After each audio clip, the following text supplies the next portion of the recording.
Ismail ஜப்ரியின் MACC ஊழல் தடுப்பு ஆணையில் விசாரணை அடுத்தடுத்து தொடரும்.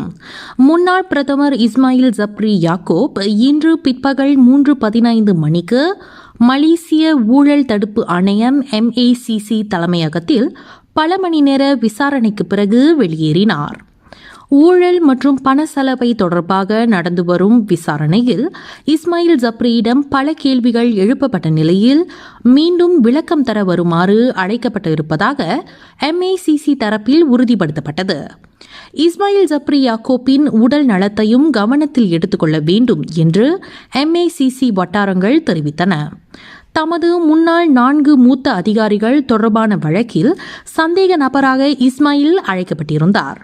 இதற்கு முன்னதாக 170 மில்லியன் கட்டுக்கட்டான பணம் மற்றும் 16 கிலோ தங்க கட்டிகள் அம்மில்லியன் மதிப்பில் மீட்கப்பட்டதாக MACC அறிவித்தது. இவை 4 அதிகாரிகளின் வீடுகள் மற்றும் 3 பாதுகாப்பு இல்லங்களில் நடந்த சோதனையில் கைப்பற்றப்பட்டன.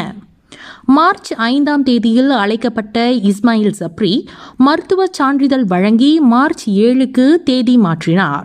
மார்ச் 7ஆம் தேதியும் அவர் மீண்டும் மருத்துவ சான்றிதழ் வழங்கியதால் விசாரணை ஒத்திவைக்கப்பட்டது.